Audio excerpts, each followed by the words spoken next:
welcome to the 2026 Let's Share Annual Speak. My name is Nsatusile Mgode, and it is my honor on behalf of Mrs. Leya Mtonga Ngoma and indeed the Element brand to direct today's program and to welcome you all to the 2026 Let's Share Annual Speak. Today is more than just an event.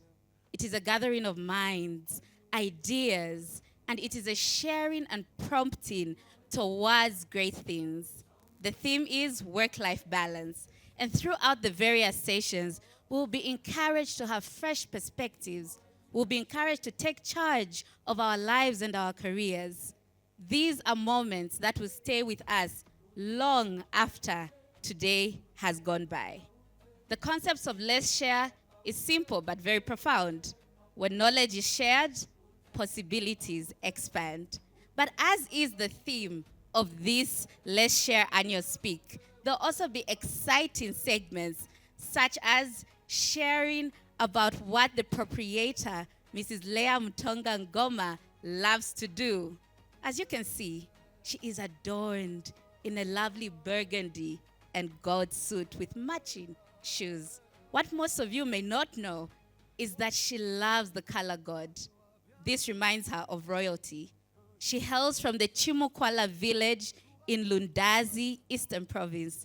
And the Chimukwala people are actually the headmen of the village. So it's safe for all of us to call her a Chimukwala princess. Do you see how her work and life balances so well?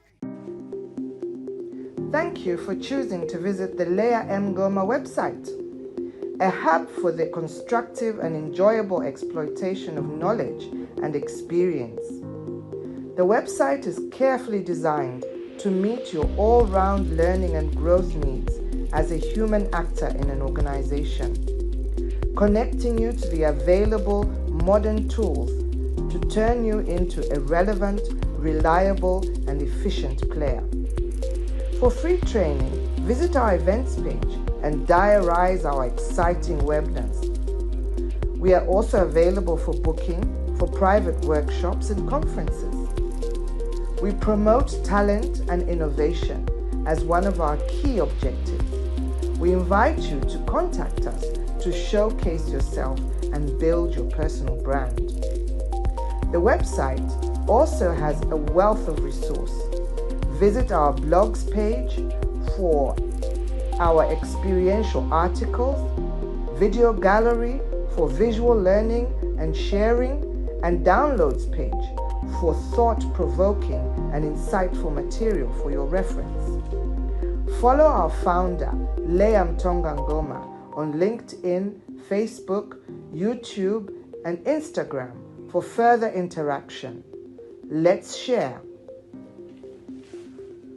We have just heard from her as the Director of Programs. Now, allow me to introduce another side of her.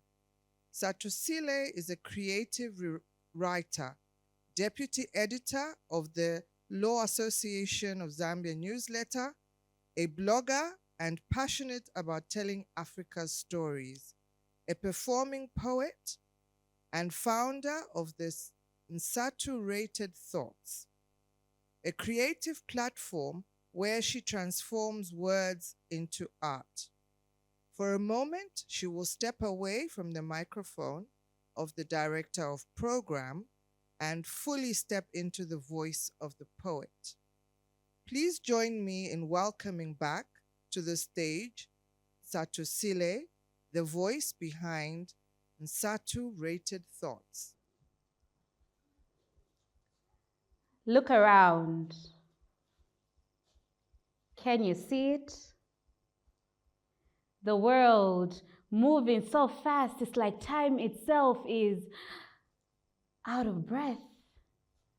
Calamities, tragedies, atrocities, cities burning like glowing embers from a wildfire. We are filled with despair, wondering what will tomorrow bring, but wait, look within. No, really, look within. Can you feel it? Your heart beating like a war drum inside your chest, every pulse. a rebellion against despair every breath, a prophecy towards greatness. Can't you see it? Maybe the ocean didn't come to drown you. Maybe it came to teach you how to dance in the rain, and maybe it came to teach you how to swim through whatever life may bring you. So, if reality ever feels hard to bear, please look beyond. And can you believe it? That the mountain, standing tall and mighty, was once shifting sand, that the eagle, strong in its might and flight, was once housed in a little fragile egg, that a butterfly, beautiful in its splendor and wings, had to go through the cocooning ache of transformation, that the ocean, with its strong waves, is but a culmination of little water drops that just won't give up. Won't you do the same? Look above, can you reach it? The sky with your name on it, the horizon calling you to greater heights. Listen. Look within yourself. Look at the wings that you have been trusted with, and when it's time, arise and take flight.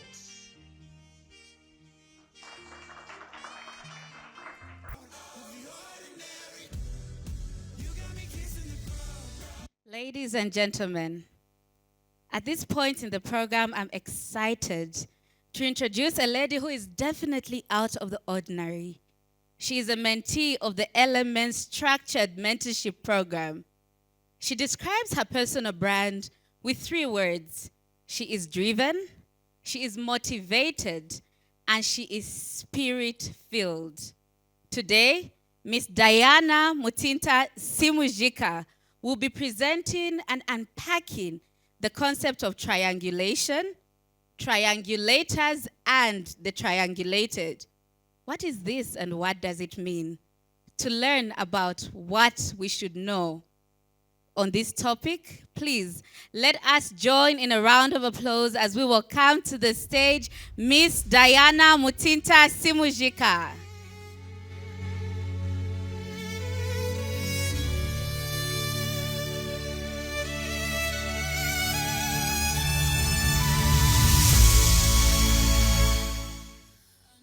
Does it ring a bell when you hear something like, she's so unreliable? What do you think? But you know what? Don't tell her. Or when someone is always coming to your desk to bring issues about another person. If it does ring a bell, then you've probably been triangulated before. And that's what we're talking about today. Triangulators, triangulation, and the triangulated. Now, what is triangulation? This is a situation where person A has an issue with person B, but doesn't talk to them directly. Instead, they talk to person C about person B. And if you are here, you've probably been in one of those situations. You've probably been the triangulator, or the triangulated, or the target, perhaps, the third party. So triangulation is a very toxic communication triangle because the person being addressed is not the one you have an issue with. And it has 3 parties. The first one is the triangulator. This is the one with the issue. You have an issue with someone, but you don't directly tell them. The second one is the target. This is the person who has been avoided. And they've probably noticed that you're not talking to them the same, that you've become distant, but they don't want to address it because you haven't gone to them directly. And probably you've been there, where you've noticed somebody has triangulated you. And the third person is triangulated, the person that is pulled in and caught in the middle of a mess that they were not part of. And it does happen in the workplace, and there are different types. The first type is the avoidance-based triangulation, where you avoid confronting someone. And I mean, let's all face it, confrontations are very uncomfortable. So the first type is the avoidance-based. The second is the manipulative one. There are always those people in the offices that want to control situations and want to control the workflow.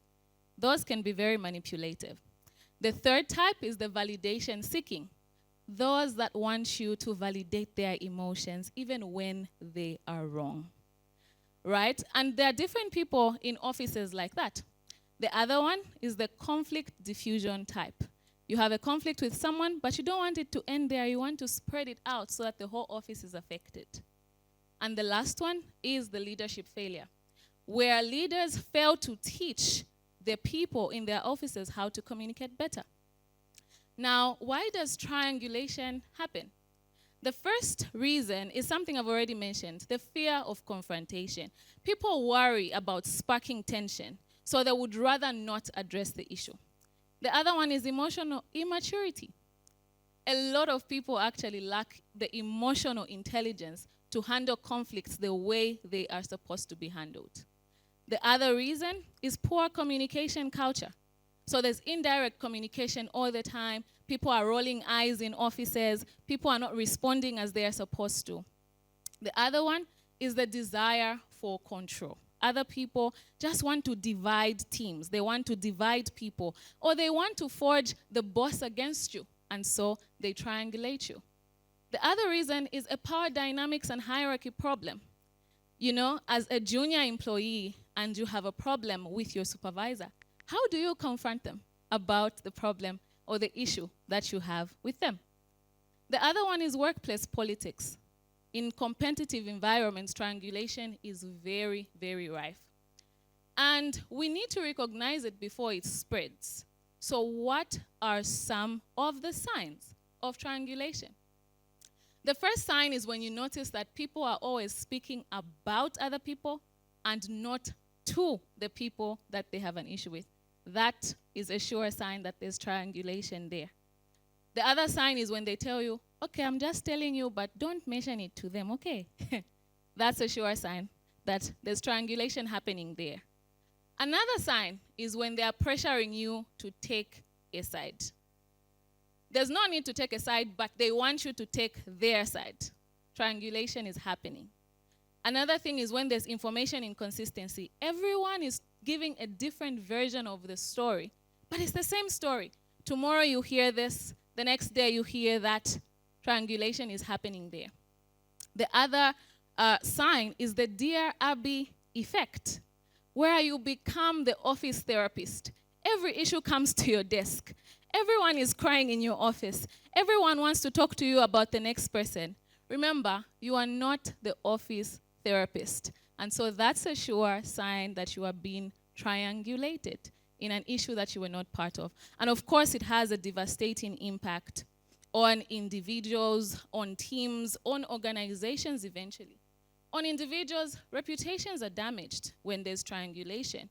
Gossip always destroys reputations, and there's always anxiety. People start dreading to go to the office because they know something is happening. There's always tension and everything like that. The other thing that happens when there's triangulation is that there's emotional exhaustion and divided loyalty. Imagine an office with cliques. They have team A and they have team B. Of course, the team will break down. Trust will break down. There will be a toxic culture in the office, and there's reduced collaboration. I mean, how do you work together with somebody you were just from talking about? In organizations, poor performance then comes in, leadership inefficiency, and conflicts that never end. Now, supervisors are always resolving conflicts because what was just an anthill has been turned into a mountain. Triangulation. So it will affect the organization as a whole because instead of strategizing, leaders are resolving conflict. Now, if you are the triangulated, what should you do? If you find yourself in a situation where you are person C, you must ensure that you redirect the communication. Be quick to say, you know what, have you spoken to them directly about this, about what you're telling me? Refuse to be the one that carries the message along. You know, now you add person D, you know? And a lot of these things happen in the office and it spreads. You also need to maintain neutrality. Don't validate anyone's emotions. Don't pick a side. Always be neutral. The other thing is encourage direct resolution. Tell them, I don't think I'm okay with discussing this issue, especially that the person is not around. Can I bring them in the room so that you tell them? That's a hard thing to do, but it should be done. Another way you can do it is escalate the problem. If you have leaders above you, HR, managers, they can then help you resolve the issue instead of you picking a side.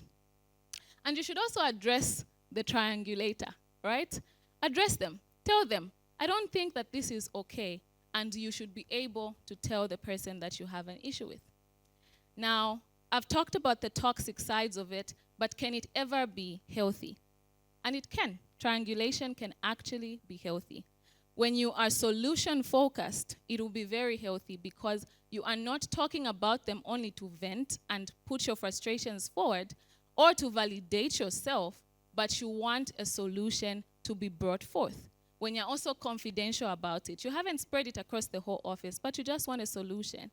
And also when it's a one-time thing and it's behavior-based, you don't have to attack the character or the persona of the person, but just the issue that you probably have with them. In every organization, and I'll end with this, we need to see to it that we build a triangulation-resistant culture. Build a culture of direct communication. Are your people also trained to handle conflict? Can they be trained to handle psychological tension? Are things transparent in the office? Do they have high emotional intelligence? And how can they handle conflicts better? So I want you to remember this as I end. If you can't say it to them, don't say it about them. Thank you. Another round of applause for Miss Diana Mutinta Simujika. She came to us with a balanced, well-researched, and well-thought-through message. Although triangulation can have some benefits if it's done with a good spirit and with a solution-focused agenda, it can also have devastating impacts on the parties involved and the organization at large. My key takeaway, and the key takeaway that you should remember, as Miss Diana reminded us, is if you can't say it to them, avoid saying it about them. We have another exciting fun fact.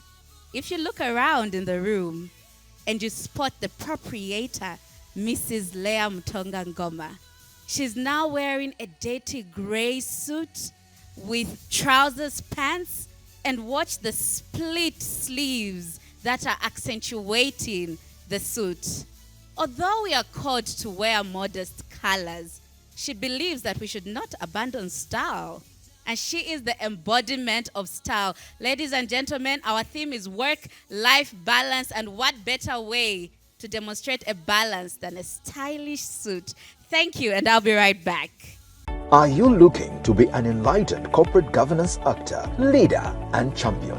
Knowledge is power, and your answer is the Leya Mtonga Ngoma Essential Avatar. The Leya Mtonga Ngoma Essential Avatar offers you a flexible, cost-effective avenue for gaining integrated experience in the practice of corporate governance. The Avatar is an artificial intelligence AI coach which contains professional, personality, and published work of the Leya Mtonga Ngoma brand, fondly known as LMN. It enables clients to enrich their knowledge on corporate governance and organizational behavior. Once subscribed, you will have access to other AI coaches hosted by the maxgood.work platform on different areas of the practice. Join the leaders that are thriving with AI. Transform your challenges into great opportunities and become a confident, trendy, and relevant corporate governance actor.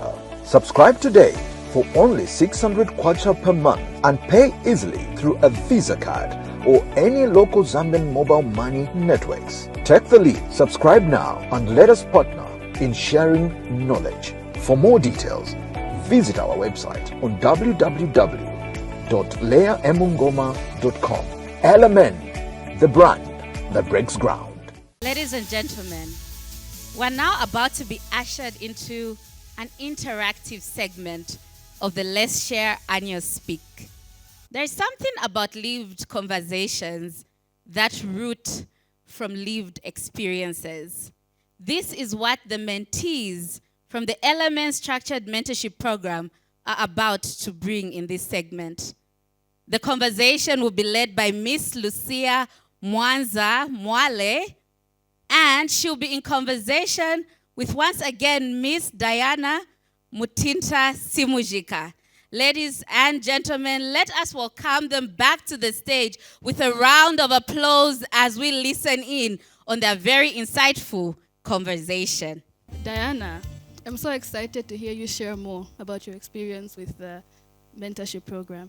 I'm excited as well, Lucia. I also equally enjoyed the presentation, so I know that there's something that you're about to give us that, we enjoy hearing. Thank you so much. So let's begin. What was the thing that made you say, I must be part of this program? Well, I did work with Mrs. Ngoma. Really? Yes, at some point. So when she started the mentorship program, she informed me in the office because, of course, she would share in the office. And so I then decided that I could join it because having worked with her, I believe that I could have learned a lot, and I did, from the wealth of experience that she has. She always says that I love to bring this out, that she's got over 2 decades of experience. And that's just very interesting. So I believe that I could learn a lot from her. I think when people hear that you're being mentored by your boss, there's a certain feeling that they get. How did you deal with those dynamics? Did you ever feel like this is going to impact my relationship at work? Well, yes, a lot of people actually have that notion that you can't be mentored by your boss, especially people who think that what if the person that you want mentorship about is the same boss that you're going to get mentorship from. But then I must say that for us, it didn't affect the relationship that we had at work. I think we were able to divide work and also the mentorship very well. So you've shared how the relationship began and how it evolved. But I want you to walk us through your experience. So you're in the mentorship program. What was it like? What were those moments that just spoke to you and said, yeah, I made the right decision? I think there were so many moments, from the seemingly small moments, like Mrs. Ngoma is so particular, right? So the seemingly small moments, like she will bring you a diary with an Element brand, a shirt, a pen, and a lot of those things, to the bigger moments, like we had workshops on corporate governance, we had a workshop on etiquette, on pitching, we had a networking cocktail, which was very interesting, by the way.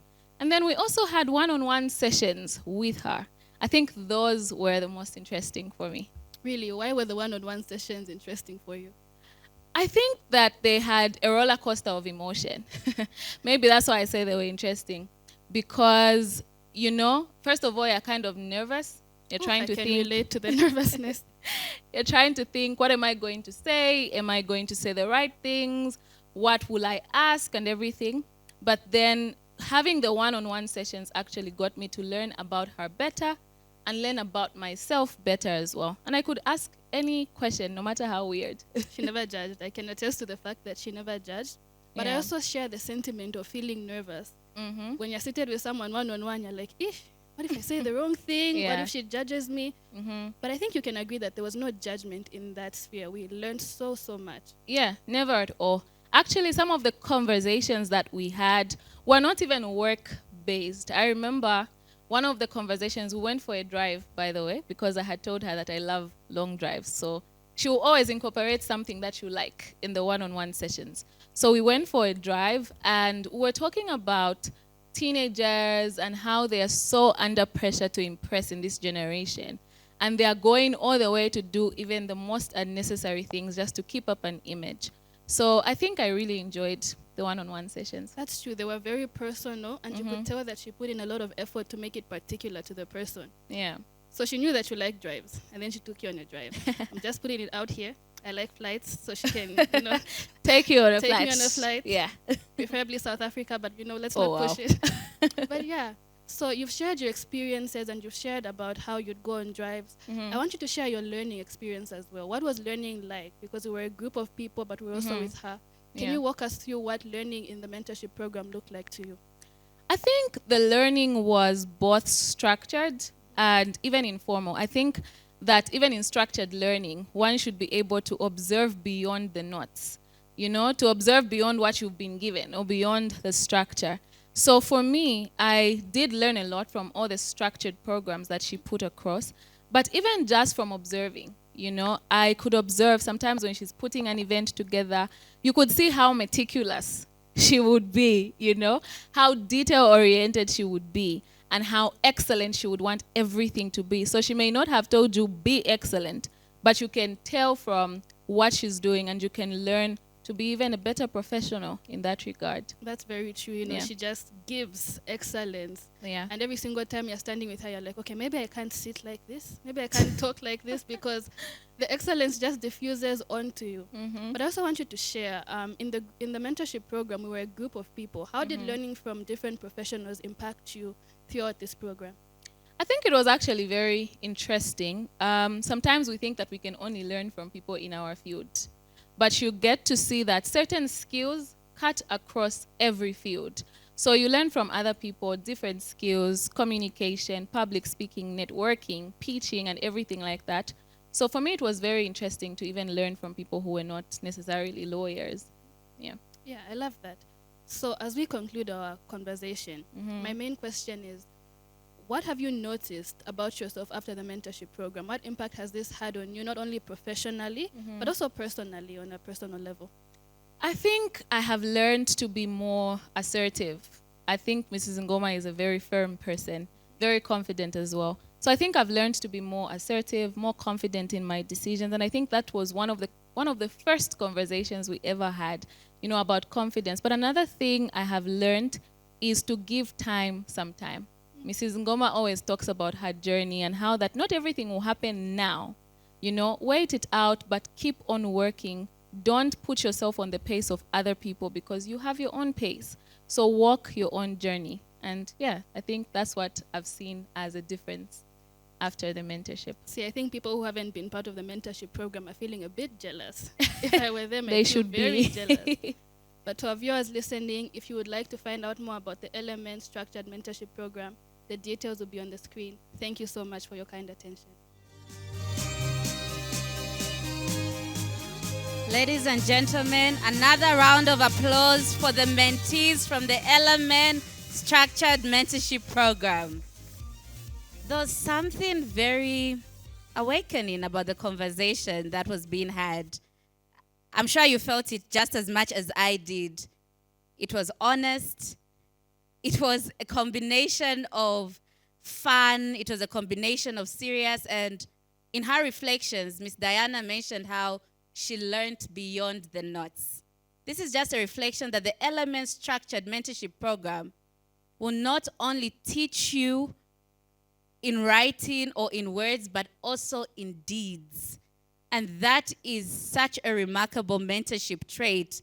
As Miss Lucia Mwanza Mwale mentioned, the Element Structured Program will be open for applications, and the details will be shared if you also want to be mentored by someone who will see you as a professional, but also as a person who loves drives, loves flights, and all the other things that you may love. Please consider joining the Element Structured Mentorship Program, and you will be part of the team that is breaking ground and being meticulous in everything that they do. Ladies and gentlemen, at this point in our program, I am excited to welcome back to the stage a lady we have heard speak not so long ago, but what we did not know is what she defines her personal brand as. So in 3 words, she is internalized, resolute, and determined.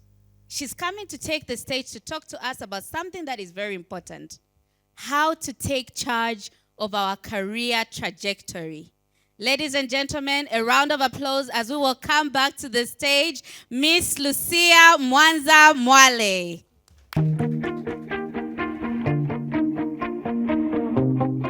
Allow me to begin by first addressing what I think is the elephant in this room. As you were seeing me walk up, you were probably thinking, what can this little girl teach me about taking charge of my career growth trajectory? I can tell you that no one is going to do it for you. You cannot be a passive participant in your career growth. So what exactly is a career growth trajectory? And why is it important that we discuss this today? Your career growth trajectory is essentially the direction and the growth of your career over time. So it's the skills you develop and the reputation that you build. But more than that, it's about taking responsibility for this entire process and not letting another person define your growth. You see, every career has defining moments. Those moments when the glitz and glamour of the corporate world fades, and you begin to ask yourself questions like, am I learning enough? Am I doing enough? Do I know enough? All these questions ultimately lead you to one main question, which is, am I fulfilled where I am? Those moments can be quite daunting because you see yourself as what you are. You think about all the things that you should have done that you never did, the things that you should have known that for some reason you didn't know. And in those moments, something that I want to leave you with as comfort is that is the beginning of such a beautiful journey. In a moment of vulnerability, allow me to share one of my moments. You see, there was this one day when I realized I don't quite like being broke. It was the middle of the month. I remained with a 50 kwacha in my account and I was craving KFC. It was just a craving. And so I thought back to myself and I said, where did all this money go? Well, I spent it badly. I didn't invest any of it. There was nothing I could pinpoint as a good financial decision or a good career decision. And right now it may sound a bit funny, even though you haven't laughed, but that's okay. But in the moment, I felt so guilty. And that started the journey of me realizing I have to take charge of my finances. I have to take charge of my career. Each and every session that I get, or each and every salary I get, should speak to what I want to become. And that's exactly what I'm trying to tell you today. No one will take charge of your career for you. I wish they could. But see, no one saw my bank balance. No one could see that I had a 50 kwacha. Very few people will come to you and say, well, Diana, you don't look happy today. Because they don't know what would make you happy. There's just something that you know about yourself that speaks to whether or not you're happy in your career. And unfortunately, or fortunately, only you can change that. You're probably thinking, Lucia, you're so optimistic. You've said so many things. How do I get there? The way that you get there, ladies and gentlemen, is through the power of intentionality. You have to be intentional, not only about where you're going, but how you get there. There are so many corporate actors who they spend their blood, sweat, and tears at work. Every single day, 7 hours they're in the office. Some of us were still sleeping, but them, they're working. But when you look at where they're going to places that will never leave them fulfilled. So they're ever sad, ever angry, ever bitter. But the reality is they are not intentional about where they wanted to go. In addition to being intentional about where you want to go and having clarity about your career, you have to be intentional about the steps that you take over time. Each and every day is a defining moment for your career. Are you intentional about the way that you spend your days at work? Do you just go, clock in, clock out, and say, anyway, I've worked. At the end of the month, they have to pay me. You could do that. You will get the payment, but there's nothing that you're doing to take charge of your career growth. In addition to intentionality, be courageous enough to step forward. There's just something about courage. There are so many people who say, me, they just bypass me. All the promotions they come, they just bypass me. Even start asking yourself, is there something on my face that says, don't promote this person? No, you're not courageous. When it's time to raise your hand, you don't raise your hand because you're afraid of, what do they say? What if I say something dumb? And then now they think, oh, Lucia is just dumb. This child, why did we even hire her? Say the damn thing. Because the damn thing proves that, one, you're courageous enough to speak up, but also that you can act as an agent for the organization. Organizations don't have personality. They're not people. They need somebody to act for them. So if you can't act for yourself, how do you expect somebody to trust you to be an agent for an organization? But also have discipline, right? All these things, they sound amazing. But if you have no discipline, I'm telling you, you'll forever be going through that moment of, am I happy? Am I content? Am I learning enough? Because every single time that you make progress, it'll be cold, and you have to wake up at 05 and you think, for me 05 doesn't work, so let me just sleep. Discipline is a very important attribute. But also learn. Have continuous learning. You see, the world is constantly evolving. And at the end of the day, if you find yourself in a place where you're not learning, you're sticking to the things of old, you will be behind. And somebody who even came behind you will surpass you. Think of it as a bus. You know, when you get on a bus, you're at the mercy of the driver. So if the driver decides that he's going to use the longest route, my dear, sit down. Even you are using that longest route. if he decides that he's going to stop at every single stop to pick a person, same thing happens to you. You have to be the driver of your career. But I think what would hurt even more than being a passenger is when you're driving the bus. But because you don't understand the new rules of the road, you're slow. You don't understand that they said you can drive at 60 kilometers per hour. You're still driving at 40 because that's what we used to do 10 years ago. That's what I was taught when I started work. Now the people are driving at 60, you're driving at 40, you'll be behind. And you become bitter and you say, why am I not moving? Why am I not evolving? Because you're not learning. All these things ultimately need us to balance our purpose and ambition. At the beginning, I began with a few questions. I said, you ask yourself questions like, am I happy? Am I fulfilled? Am I learning enough? You see, you continuously find yourself in that loop if you don't know what your purpose is. Because you continue working and working and working, but you're working and working to get to points that don't fulfill you, points that don't speak to who you were made to be as a person. So as you're doing your introspection, ask yourself, what are the things that bring me joy? What are those moments of self-actualization that make me want to wake up every morning?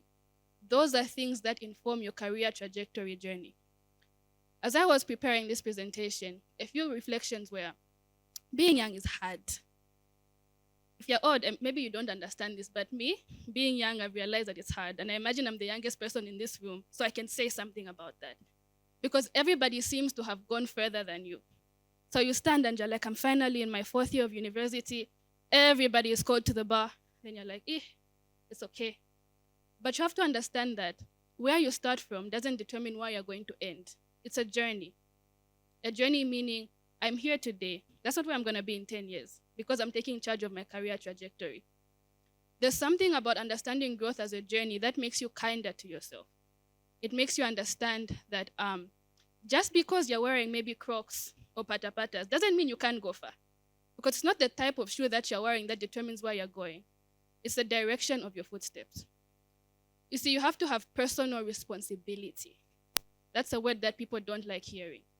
You have to be responsible for your own growth. No one can do it for you. Success isn't determined by chance. We sit and say, I'm in a good organization. I just have to wait for Mrs. Ngoma to be phased out. Then I'll become the chief of legal. But guess what? I'm craving that position. Diana also wants that position. Another person wants that position. What will make me get that position is the intentionality that I put in my career. What skills am I learning? Am I getting mentorship from her? Am I just admiring it from afar and saying, one day that will be mine. One day will come, it will not be yours, and you'll continue saying, they just pass me by. They think I'm not leadership material. No, you were not intentional about taking charge of your career trajectory. In summary, take ownership of your career journey. No one is going to do it for you. Commit to continuous learning. A person who doesn't learn risks staying behind. Practice discipline and courage. I can't emphasize this enough. Be disciplined. Even when it's called at 5 a.m. and they tell you, wake up and go and think about career growth trajectory, wake up and go and speak about it because you know where you want to go. But also be courageous. Don't sit and say, anyway, I'll leave it to chance. Maybe somebody will realize that I'm talented. No one will realize that you can speak if you don't get up on stage and speak. No one will realize that you can write if you don't offer to write. You're being left out, or you're being sidelined, or you're being overlooked because there's nothing about you that you're showing can be looked at. That's why we're missing you. Realize that growth is intentional. It's not accidental, but it also takes time. So be kind to yourself. Don't look at the people above you and say, I'm not them, so I shouldn't try. They came before you. They've had time to figure it out. This is your time to be intentional and align all these things with ambition. In conclusion, before you can take charge of your career growth, understand your environment. I've spoken so much about understanding yourself and understanding your goals and understanding what you need to be. Do you understand where you have found yourself? Do you understand the career that you're in, the environment that you work in? Because if you're dreaming in the sky, it's cute to have dreams that reach the sky, but the ground needs somebody walking. So if you want to fly when we need a car, you'll be flying, but you're not going to get where you want to go because you're flying. Don't assume that your organization will determine where you're going to go. May I work for a bank? At the bank, we succeed. I'm telling you, they will phase you out. and the bank will bring somebody else who has the desire and the intentionality to succeed. Let everything that you do every single day be a deliberate effort to shape your career. Dear friends, don't be the passenger in your career growth trajectory. Be the driver. Thank you so much.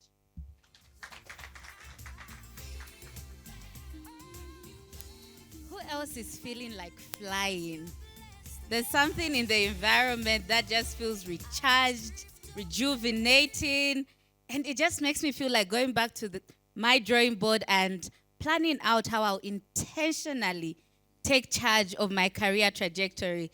You know, when Lucia defined her personal brand as internalized, resolute, and determined, it's moments like the presentation she just gave that shows you exactly how she embodies those words. She commanded the room, she grabbed our attention, and she left us with thoughts that really call us to action.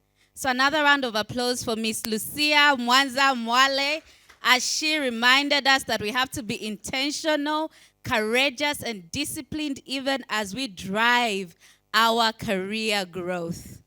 Ladies and gentlemen, at this point in our program, I am excited to introduce someone who we all know so well. We have heard of the futuristic and transformative innovations that the Element brand and the Element Advisory has in store. We have seen the AI, we have seen the structured mentorship program, and we have heard firsthand from the mentees who have gone through the mentorship program. At this point, I'm about to introduce a woman who wears many hats. She's a wife, she's a mother, she's an author, she is a seasoned and respectable legal professional. She is an expert and authority in corporate governance. Ladies and gentlemen, she is the proprietor, visionary, and the life behind the Element brand and all its different faculties. Today, she'll be talking to us about two very important topics. Firstly, what the diamond standard of the Element brand means. And secondly, interstructural and interpersonal relationships and the hard truths that come with them. Ladies and gentlemen, let us rise in applause as we welcome to the stage Mrs. Leya Mtonga Ngoma. A round of applause, ladies and gentlemen.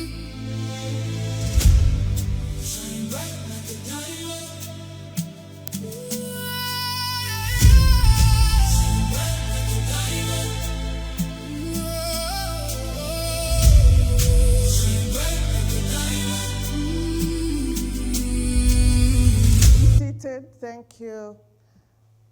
Thank you and welcome to Luri's Gardens, my backyard. They call it Luri's Gardens, but we just call it the backyard because we live here. Thank you so much for coming. And thank you very much to the team behind the brand.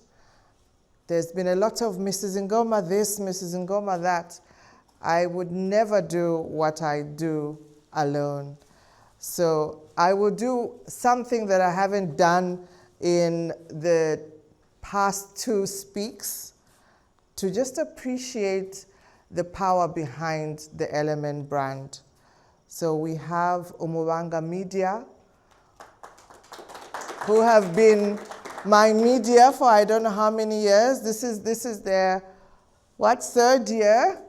And I can safely say that Umuranga Media is responsible for this.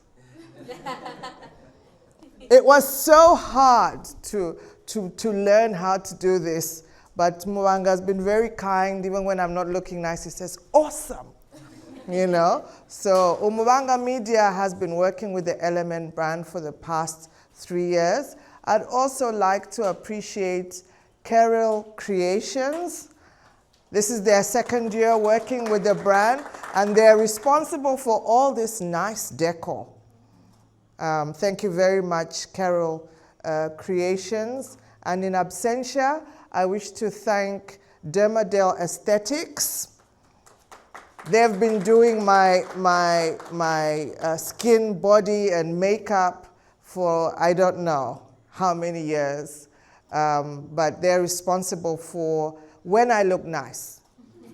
Just know that there's someone behind it. So I thought I should just thank those that power the annual speak. Also to thank my gracious DOP, who's doing great so far, telling everyone what I'm wearing and what inspires what I'm wearing. I don't know if she'll tell you about what I'm wearing now. We'll leave it for later, but I think that it's very special what I'm wearing now, and you'll learn about it later when she decides to tell you about it. And so I'll just go straight into the theme. What is the diamond standard for the LMN brand? What does it mean? I'm sure you've seen a lot of writing about the diamond standard, and it's written D-I-A-M-O-N-D. What does it mean? This is the mantra that the LMN brand lives by. So on the screen is our mission as a brand to be industry and market leaders in the provision of innovative, I'm sure you saw the AI and everything. Integrated, we integrate work and life, but we also integrate different governance tools to come up with something that works for our clients, and we provide solutions. So that's our vision. Our mission is basically to provide a customer-centric and flexible, sustainable learning and sharing platforms and products. So this is what goes into the Diamond Standard. The brand offers, do we know what we offer? I'm a consultant, so I make money out of this thing sometimes. So we serve organizations, we simplify processes and systems, and we help clients to solve corporate governance problems. And we do innovate. We don't just sit by and watch the industry unfold. We work with it, we follow it, and we provide solutions that are easily accessible, such as online learning center and the essential avatar. So what is the Diamond Standard? The D stands for dedication to our mission. Remember, I had spoken about our mission a few minutes ago. We are dedicated, we are connected to our mission. We complement our mission statement with action. We're action-oriented. We wish that you were the fly on the wall for the past couple of weeks, especially last night. We were really trying to get things done, and that's where our focus was. And that's what the brand is about. Whatever solution that we offer, we follow it up with action. The I stands for innovative in our approaches. Like I said, we are always following the industry, and we'll approach whatever solution that we have with innovation. I am the creative in the brand, so I think up all those things that you see. I also think up what I think people would like to learn about, but I have a team that helps me to be current, like Lucia and the ICT people behind the brand. So they help us to be innovative. So several times they tell us, no, this is not fresh. It doesn't look like it's for 2026. I'm sure Lucia remembers that. She tells me that a lot, like, I don't like this. I think you should try again. So we try to be innovative. We also try to be articulate in our delivery. I was listening to Diana when she said, Mrs. Ngoma is so particular. I think articulation and clarity is very important. I can have something very good to offer, but if I'm not articulate, if Karen doesn't tell me I'll bring you these nice golds and white seats and I'll have some white flowers on the table, even if she's good, I might not buy into her. And so being articulate is very important, and we live by that. As we deliver, we are articulate, we are clear. And so I can't recall any time that we've given a service and we're not clear about it. We bash ourselves before we go out there so that there's clarity in our messaging and our delivery. The M stands for motivated by the desire for excellence. Again, I heard my colleagues speak about excellence. That's what the brand is about. And yes, it's true. I won't tell you be excellent. But if you're going to work with this brand, that's what you have to strive for.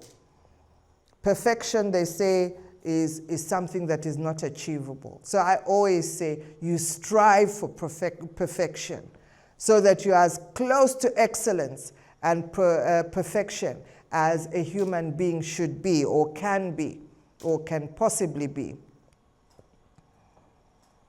The O stands for opportunity. We see opportunities in all situations. And so even just standing around, idling around, we are always thinking about our next move. And those who have worked with me will tell you that I have told them that the trip from here to my workplace, those of you who are coming here for the first time, I'm sure now you realize that I live quite far. But I take that opportunity, number one, to listen to very loud music. Those who've worked with me can actually hear me driving in.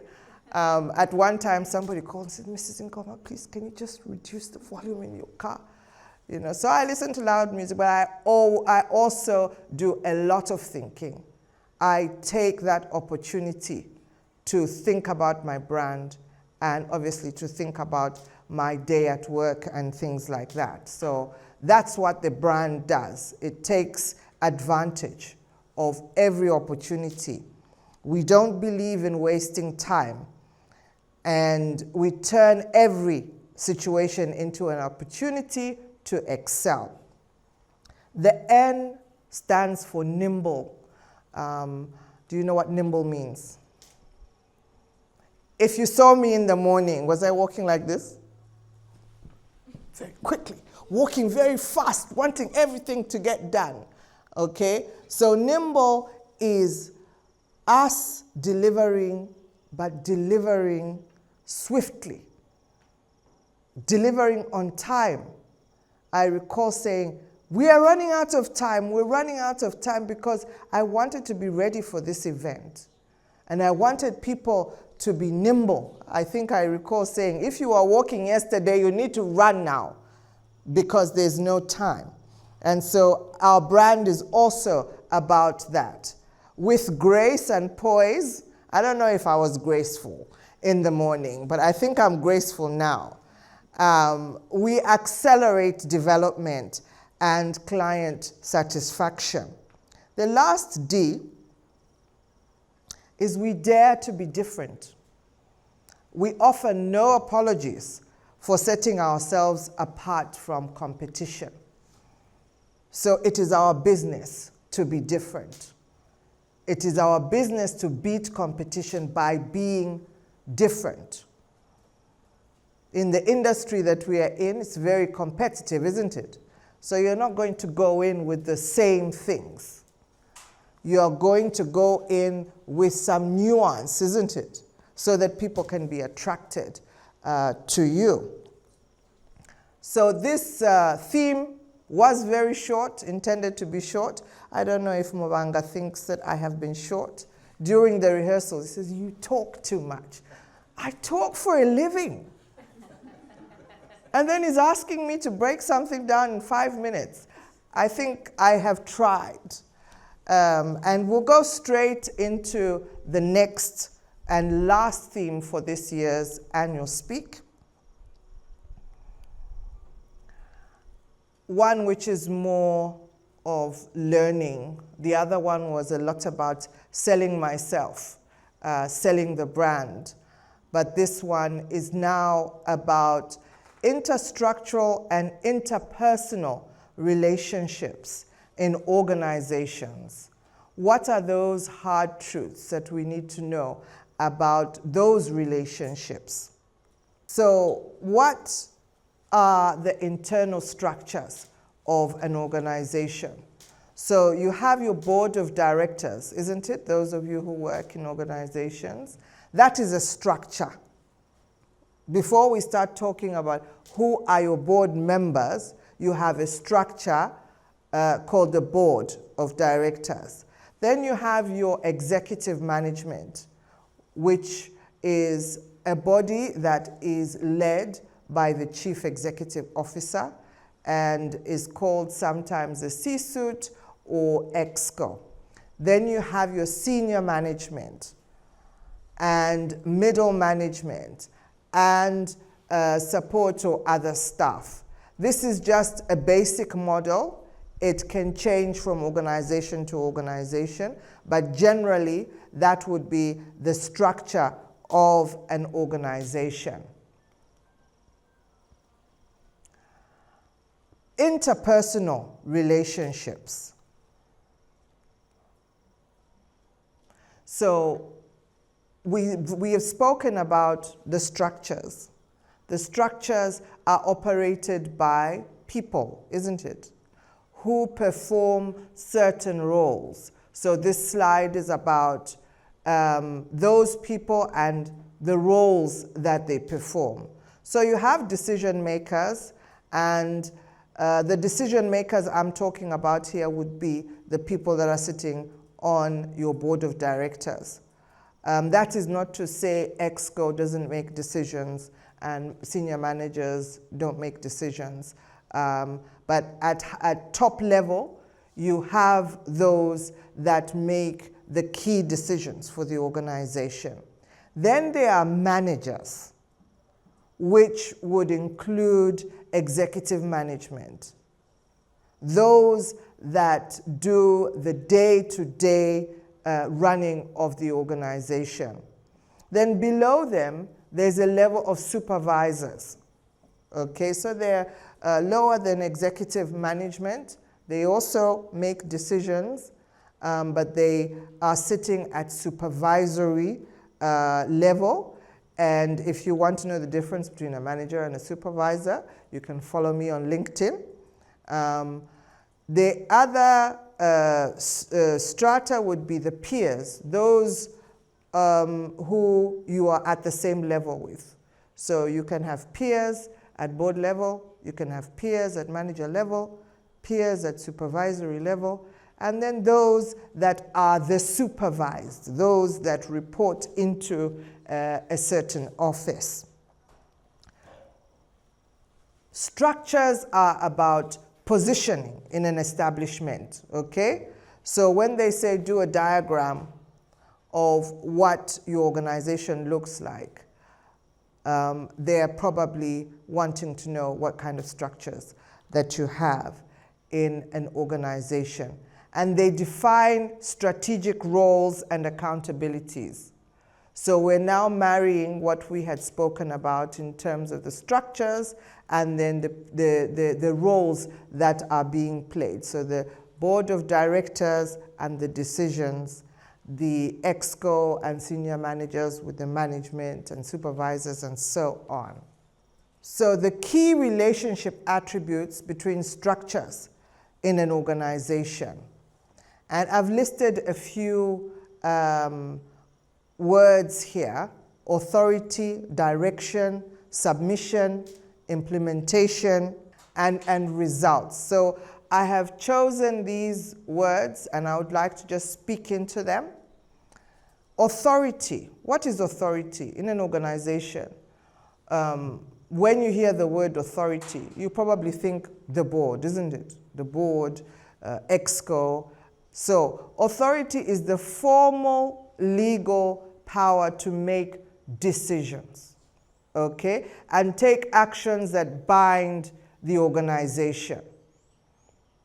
So the board is responsible for making decisions that bind the organization. It answers who is allowed to do what in an organization and who can hold them accountable. So for instance, who would hold the board of directors accountable? Where do they draw their authority? They draw their authority from the shareholders. Thank you very much. Someone who was whispering, but very, very loudly, yes. And where does EXCO get its authority? It gets its authority from the board, and so on and so forth. So authority is a very key aspect of the relationship between the structures in an organization. Direction. I'm sure those of you who have seen minutes of board meeting, there's a lot. The board directed, isn't it? Okay, so setting and guiding the overall purpose, strategy, and values of the organization and making sure management pursues them, right? So management can be directed to do this and that, but that's not all that the board does, because it has to ensure that management pursues those directives. Why?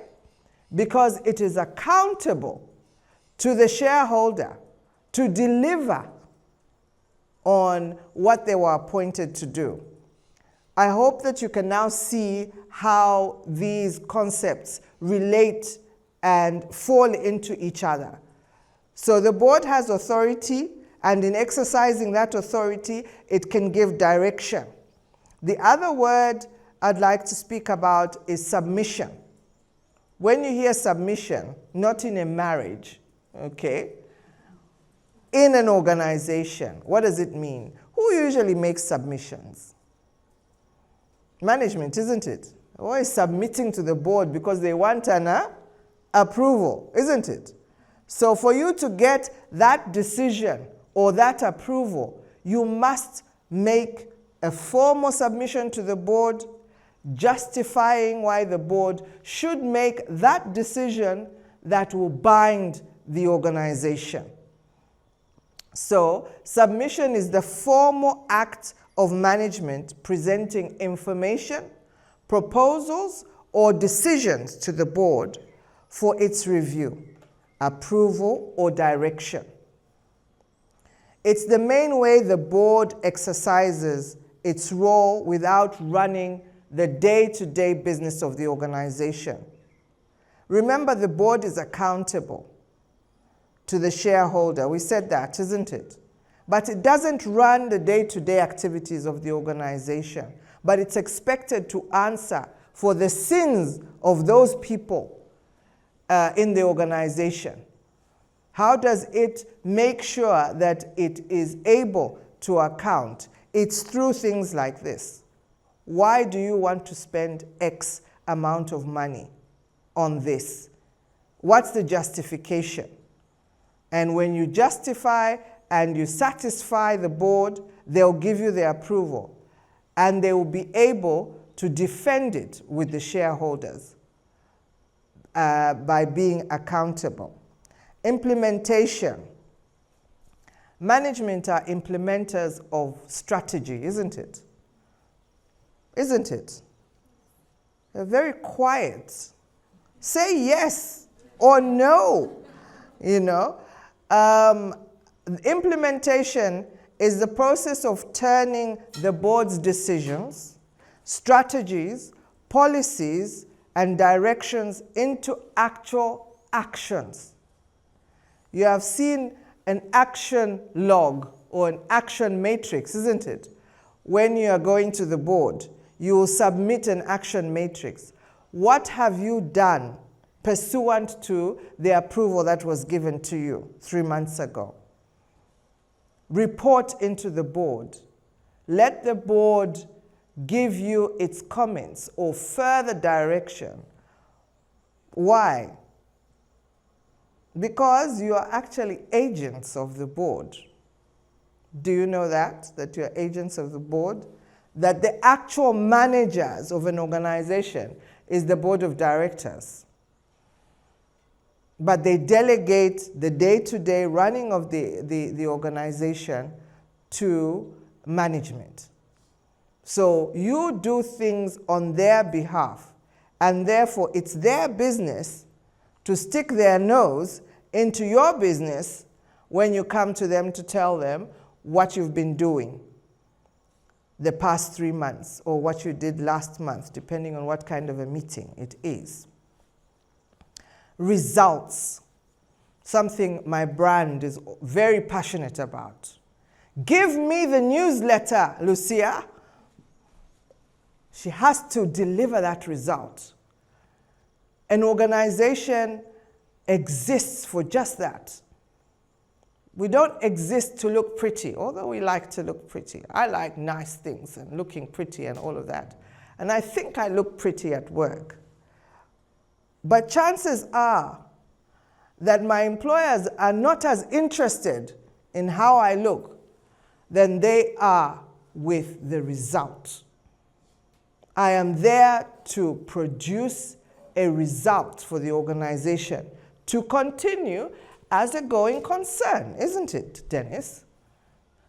Yes, actual outcomes the organization achieves, and the board's role in holding management accountable. I have spoken about the board being accountable to the shareholder, isn't it? Even management is accountable to the board.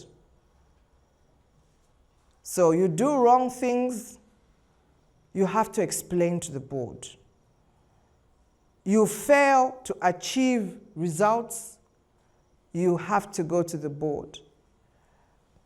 And they'll decide whether they're happy with your explanation or not, or sometimes whether they're happy that you continue to be where you are or not.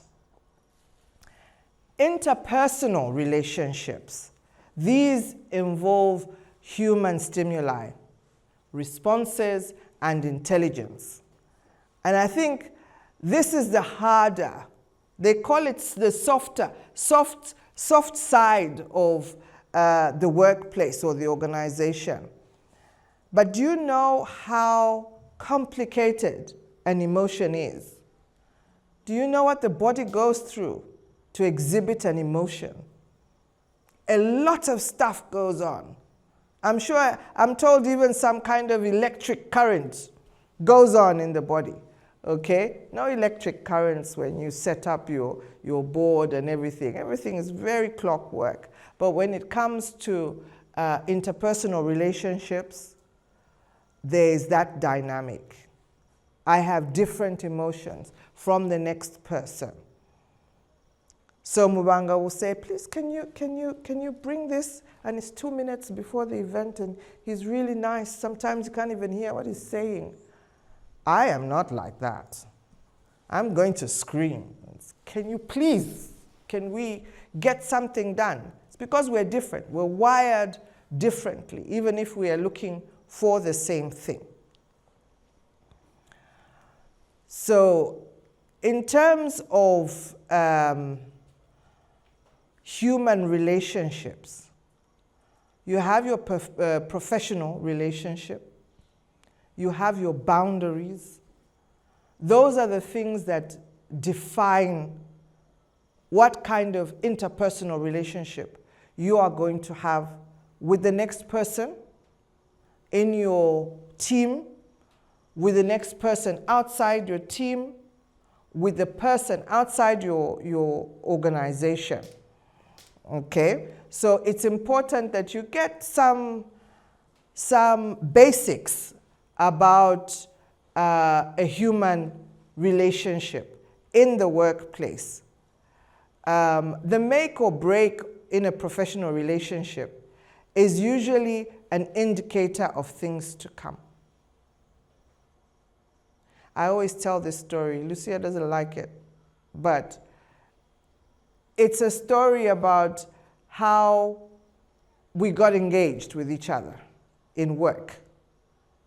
So she just called me randomly. This girl called me, and she says, I want to be your marketing person.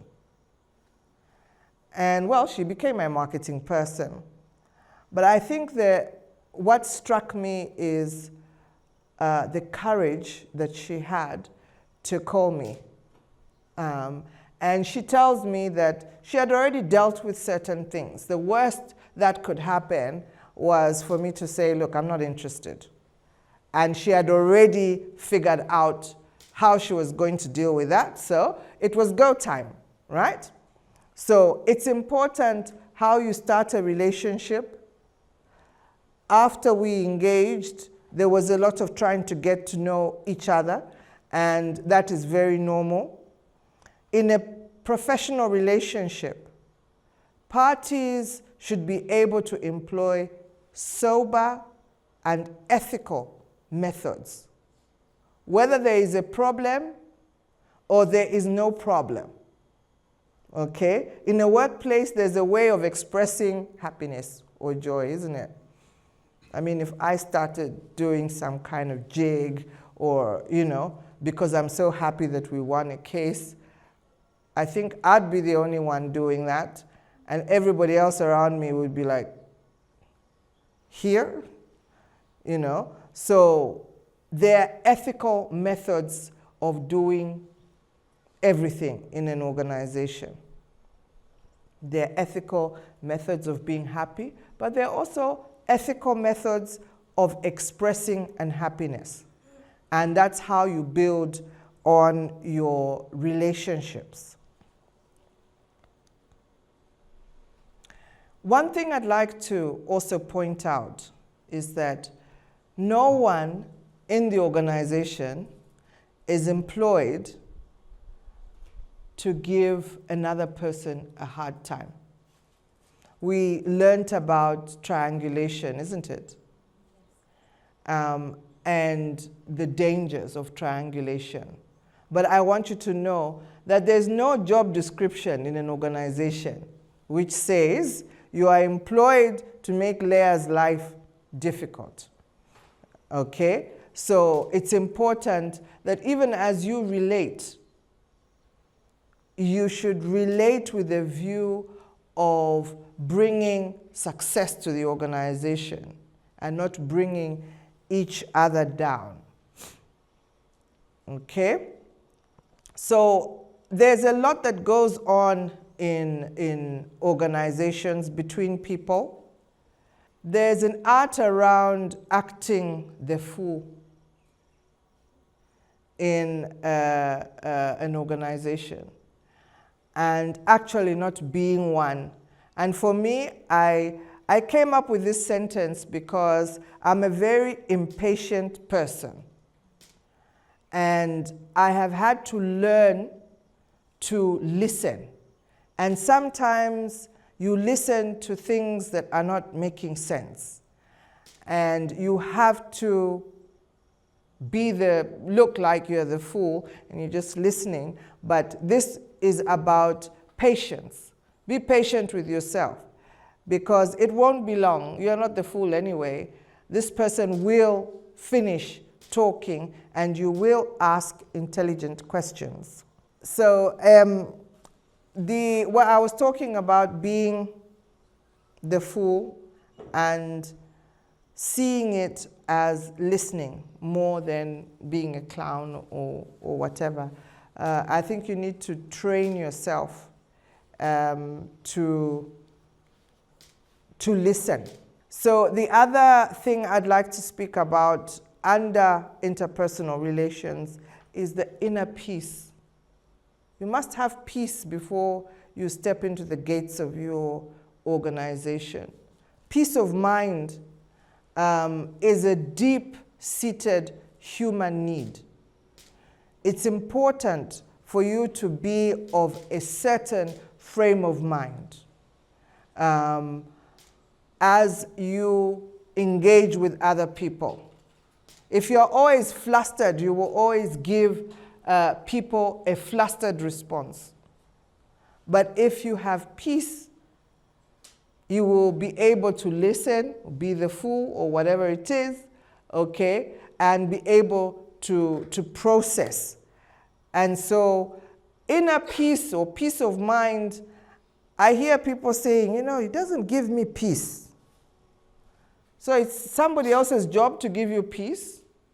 Start with yourself. Give yourself peace. Come to the garden. Sit alone and think and give yourself peace. Because if you rely on other people to create that peaceful environment for you, you might find it very difficult and you might be disappointed. Awareness, self-awareness, being aware of yourself helps you to relate with others. Are you aware of yourself? Are you aware that you talk a lot like Mrs. Ngoma? It's important that you know yourself before you present yourself to other people. Again, I'll say this, and again, there are some people that don't believe me, that I'm an introvert. Somebody's laughing. I am an introvert, but I am an aware introvert. I know that I find it easier to be on my own. But I also know that I need to work for a living, and I need to talk to people and not myself.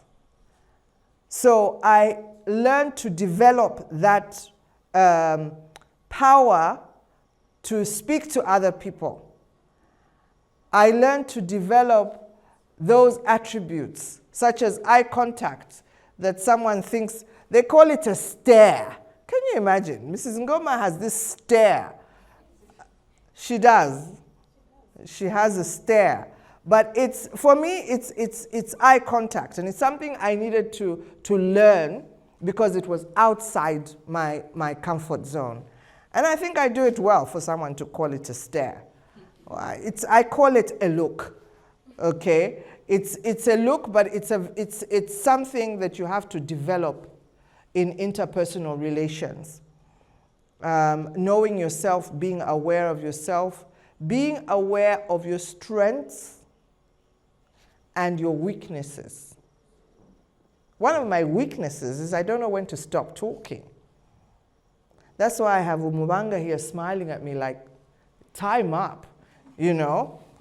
I know that it's a weakness, but I am working on it. I think I did very well with the first one, better than during the rehearsal. This one, I'm going to give some of the blame to you and the power. So it's very important for you to know what your strengths are, what your weaknesses are. One of my strengths is that I speak clearly. I'm aware that I speak clearly, and I take full advantage of that. I go on AI and say, I have this kind of accent. Is it good? And I was told that it's good, so I'll continue using it. But I build on my strengths, but I also try to improve on my weaknesses.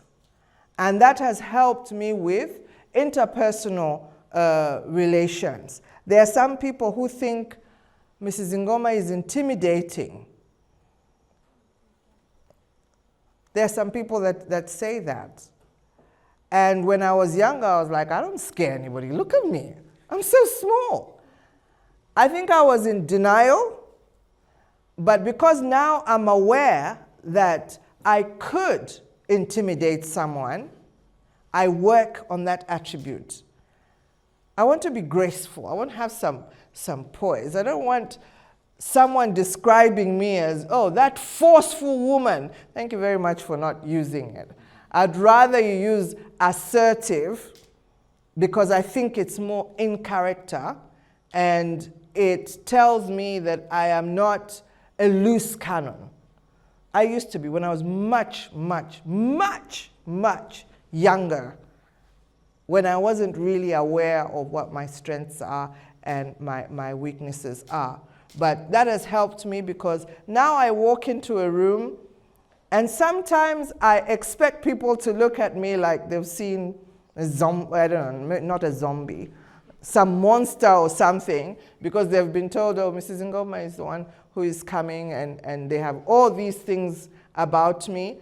And I'll start with a joke. And it helps for me now to have easier interpersonal relationships with people. So what keeps coming on the screen is thank you, thank you. So this is the end. I hope it's the end. Thank you very much for your kind attention. I hope you enjoyed this session. Thank you. Before today's presentation, whenever I thought of diamonds, I thought of values, I thought of shining bright. I also thought of Rihanna, and I also thought of rings. But today we have been introduced to another aspects of diamonds. The diamond standard: dedication, innovation, articulation, motivation, finding opportunity in all situations, being nimble in execution, and daring to be different. If there's something you should remember, it's the diamond standard of the Element brand, which is applicable in all areas of our life. And admittedly, I'm sure we saw the diamond standard of the outfit that Mrs. Leya Mtonga Ngoma was wearing. So this outfit is a special one. Green is her husband's favorite color. So she loves to always dress for his eye, and he's always complimenting each and every outfit that she wears. So this presentation was a special moment for her. She wore his favorite color. She looked dashing in it. It was a pantsuit. It had a white shoe with some brown accents. I think we can all agree that there was nimble in that execution, and it shined bright like a diamond. So a round of applause, ladies and gentlemen, once again for Mrs. Leya Mtonga Ngoma. Importantly, we also learned the hard truths about interstructural and interpersonal relationships. We learned that corporate actors come with a structure. We learned about the board, shareholders.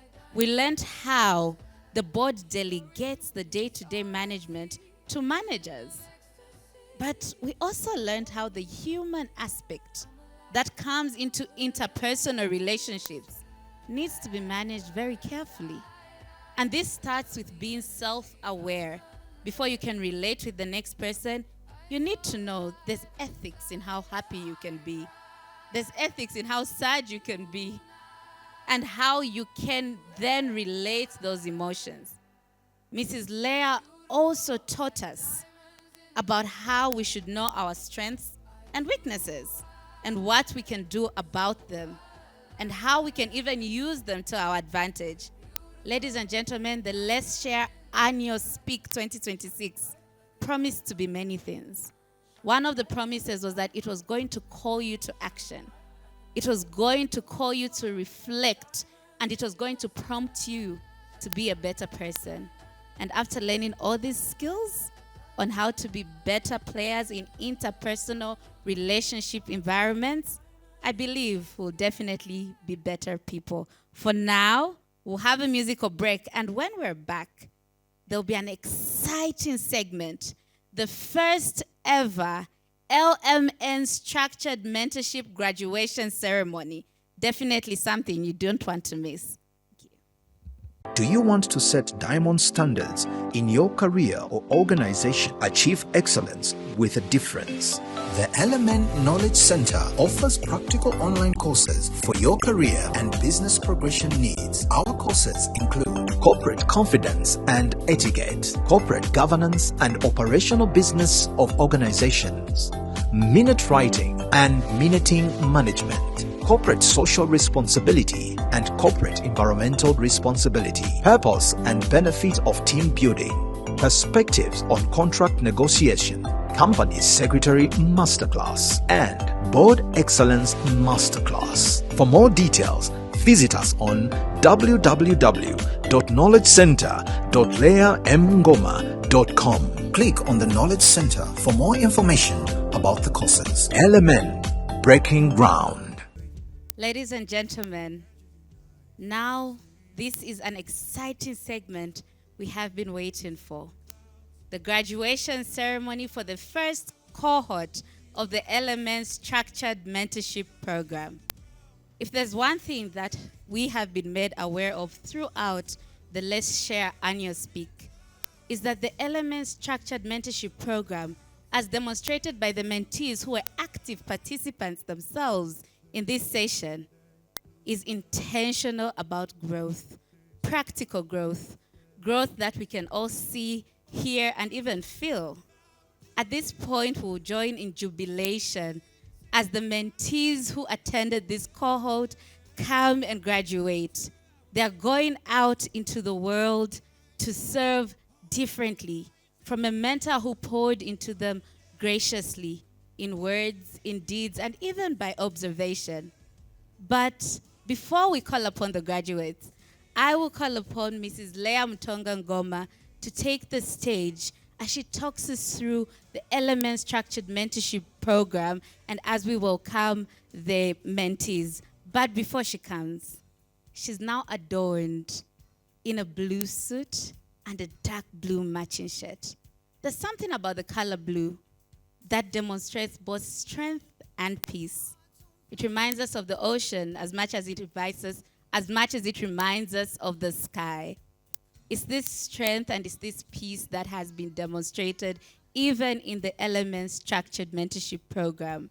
The mentees are being called to soar to greater heights and to remember that in every area and every space that they attend, they carry impact and they carry the ability to change the world. Ladies and gentlemen, a round of applause as we welcome back to the stage Mrs. Leya Mtonga Ngoma.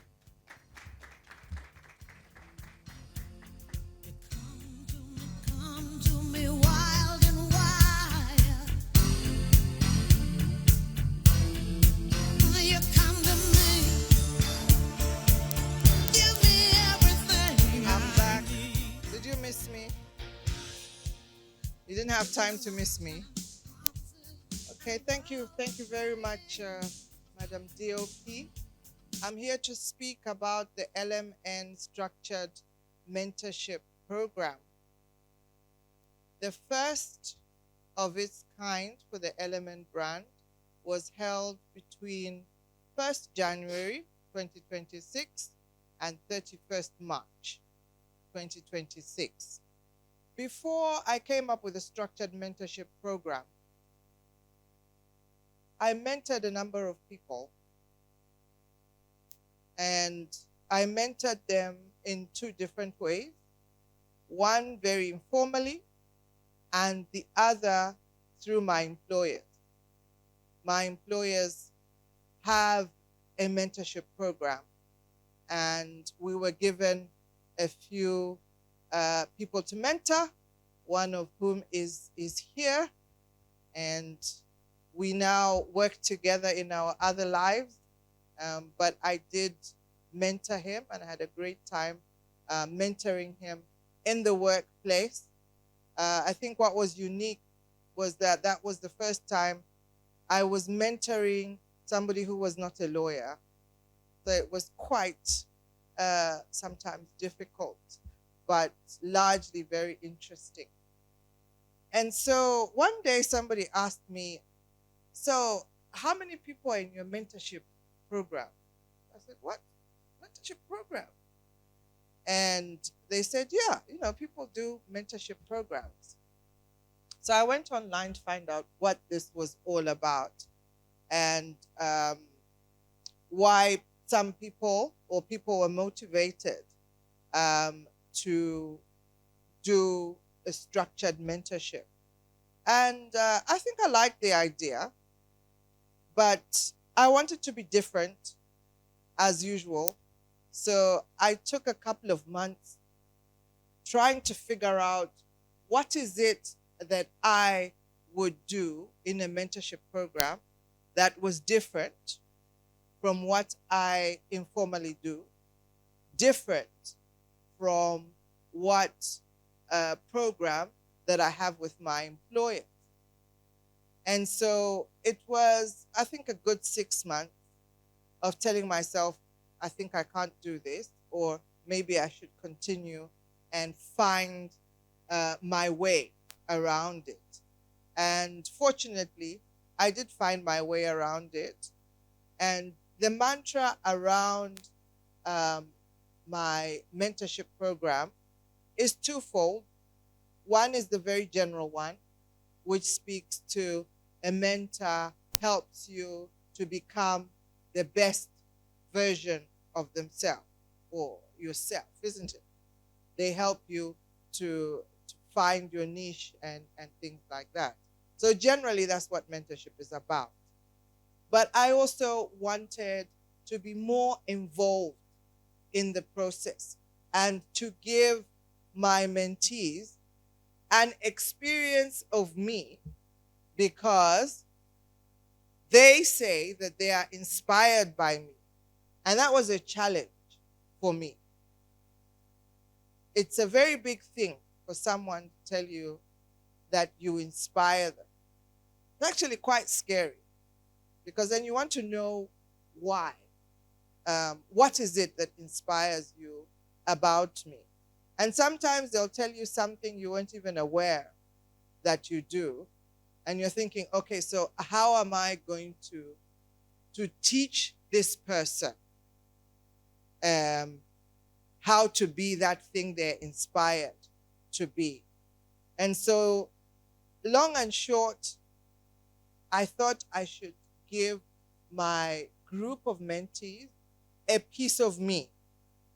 And from what I've heard, they did get a piece of me, because I do like to know what you like, and I would like to be part of what you like if I can manage, because I'm aging. And so if it took me bungee jumping and all that, I'd probably say, that's nice, and I like that. I like the fact that you like it, but I'll just stay where I am. And also, just the clarity. I've seen a lot of personality in the two presentations. Congratulations, by the way. You did me proud. I think that you came out and you were yourself. And that's one challenge that I have had all my life, to just be myself and to make the best of myself. So I still get people saying, just be yourself.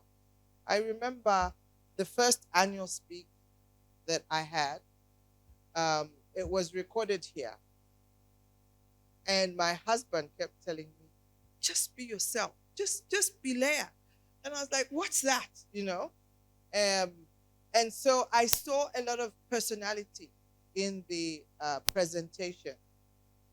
I had to teach myself over a period how to even take one step on the stage, But I saw that, my colleagues were all over the stage, commanding the stage. And I think you have become, or you're becoming the best versions of yourself. And one thing that mentors should be proud of is to see a better version of themselves on stage. And that's what I saw today. I will take some credit if you give me, but I think all of this is you, the mentee.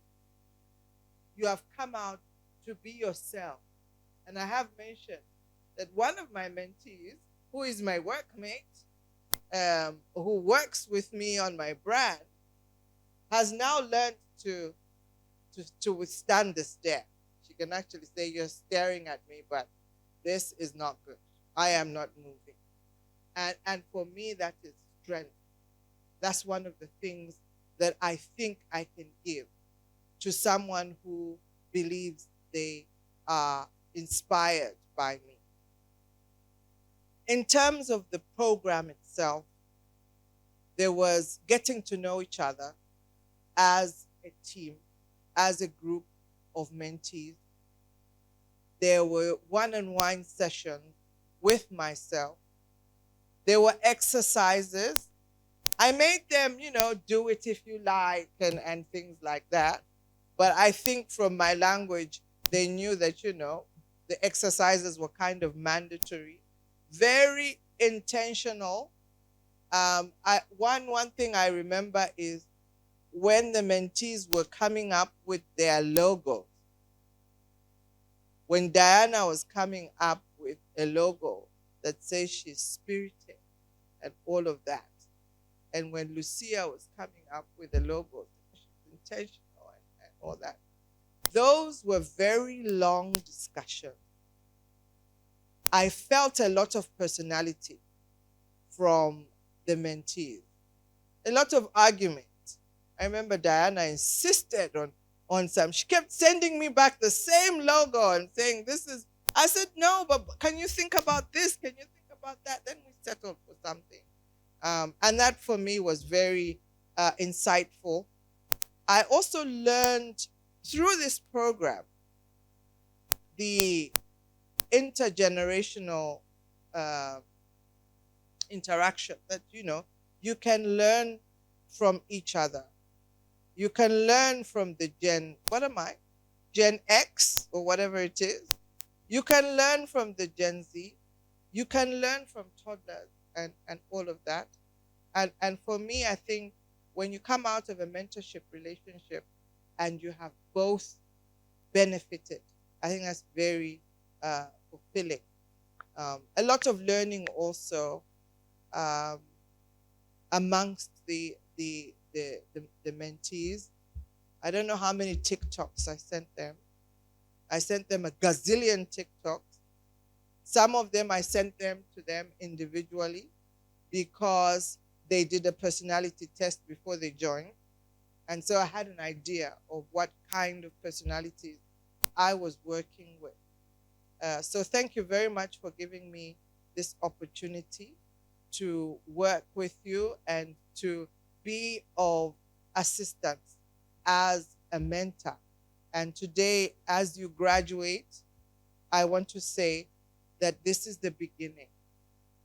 Don't go out there and say, no, I've been through structured mentorship. I know what I'm doing. No. This is the first step to you going out there and being what you want. What you have now is courage. What you have now is confidence. Those are ingredients for success. Even as I stand here, I don't call myself successful because there's still other things that I desire in life.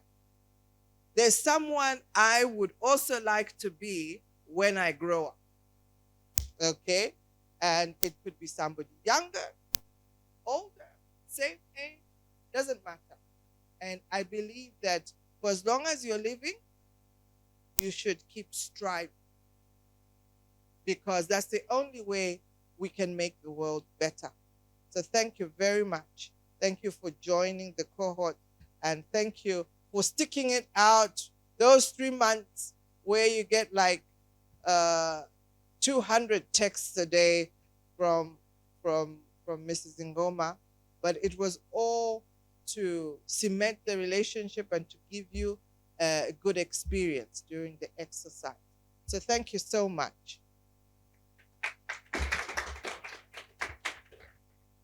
With no much further ado, we'll go straight into the graduation ceremony.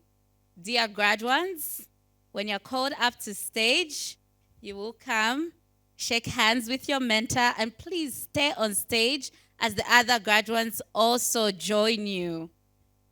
The first one to come up to stage in no particular order is Mr. Daniel Mwanza. A round of applause for Mr. Daniel Mwanza, please, who is graduating in absentia. Secondly, we have also graduating in absentia Miss Vupe Kayombo. A huge round of applause for Miss Vupe Kayombo, please. Congratulations to our graduates who are graduating in absentia. At this point, I'd like to welcome to the stage Miss Lucia Mwanza Mwale. A huge round of applause. Congratulations, Miss Lucia.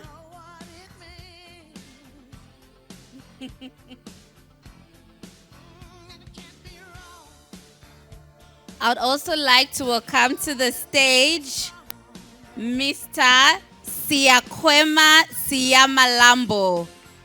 Huge congratulations, Mr. Siyakwema.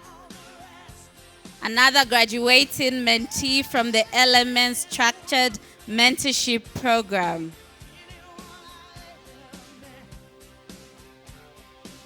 I'd also like to welcome to the stage Miss Diana Mutinta Simujika. Congratulations, Miss Diana.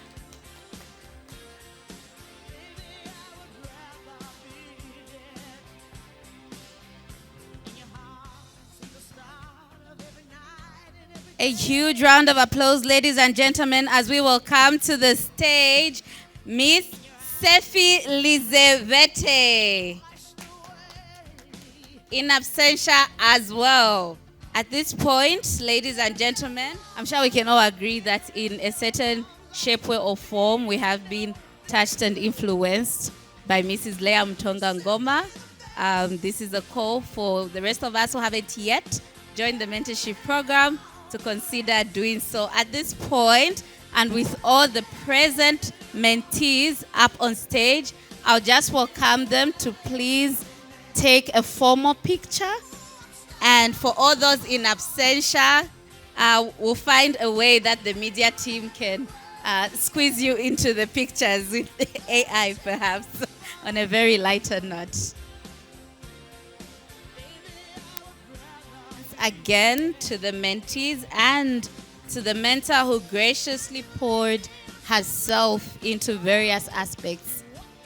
At this point, the mentees will please leave the stage and they'll be escorted by their mentor in the same way she has escorted them through the last 3 months of TikTok sharings, of 200 messages, of long drives, and undoubtedly of intentional growth.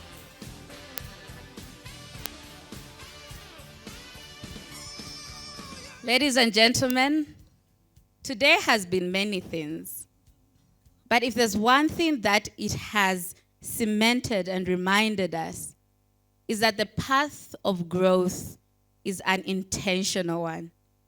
Whether it looks like you taking charge of your career trajectory, whether it looks like you being aware of triangulation and when you are the triangulator or the triangulated, whether growth for you looks like identifying how you play a role in interstructural and interpersonal relationship, and whether it looks like being motivated to sign up for the Elements Structured Mentorship Program, the 2026 Let's Share Annual Speak has shown us the different ways that we can all strive towards growth. It has also shown us the benefits of balancing work and life, of being stylish but being professional. It has also taught me how you can describe your clothes in a manner that is very captivating. For instance, I am wearing a Hansworth dress with a black collar accentuated by a black belt with gold-studded black heels. I didn't know that before this program, but now I know how to describe my clothes better. Ladies and gentlemen, it has been my absolute honor and privilege to serve as the Director of Programs today. On behalf of Mrs. Leya Mtonga Ngoma, on behalf of the entire team behind the Element brand, to all the participants who are with us in studio, a huge thank you to you all, and a round of applause for yourselves for being very active and very engaging audience. Thank you so much.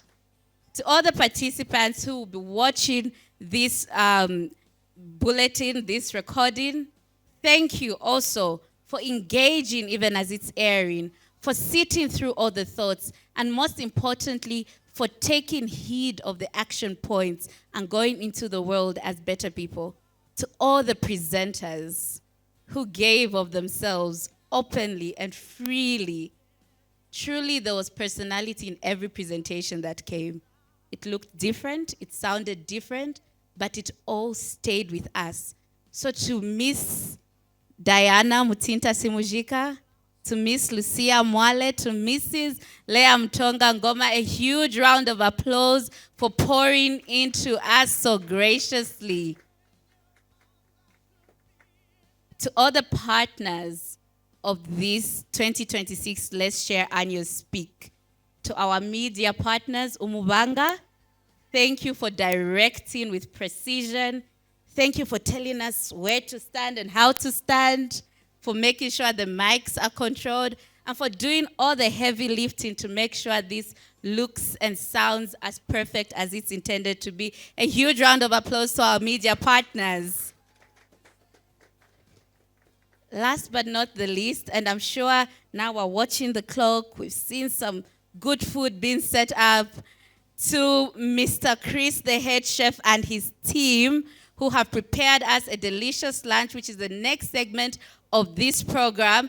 A huge round of applause for feeding us through breakfast and through the final meal. We have enjoyed ourselves, and we're looking forward to the next snack.